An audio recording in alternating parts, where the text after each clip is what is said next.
Avec son climat chaud et sec, l'Australie est souvent la proie d'incendies qui ravagent les brousses et les forêts.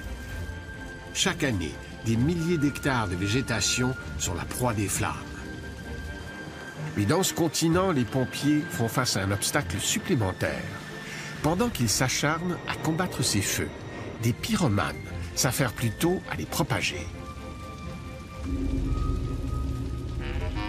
Il s'agit d'oiseaux de proie, surnommés les faucons de feu.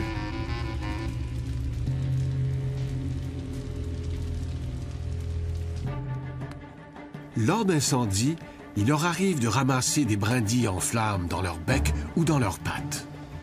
Puis, ils les laissent tomber dans des zones qui ne sont pas encore touchées par les flammes, parfois jusqu'à 1 kilomètre plus loin. Ils peuvent être des dizaines à la fois à répéter ce manège de manière coordonnée.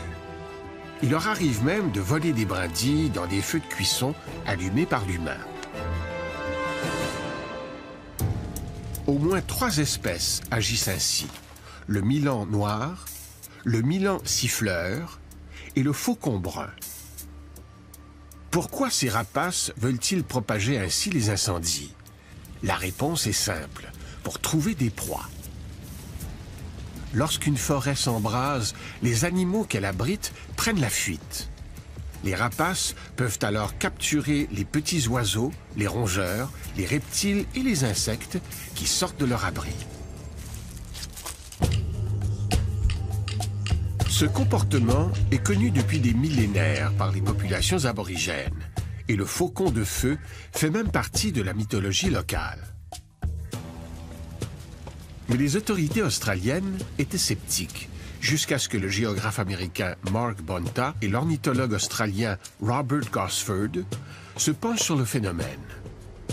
Après des années d'observations méticuleuses à travers plusieurs régions du pays, ces chercheurs ont confirmé ce que savaient les peuples aborigènes.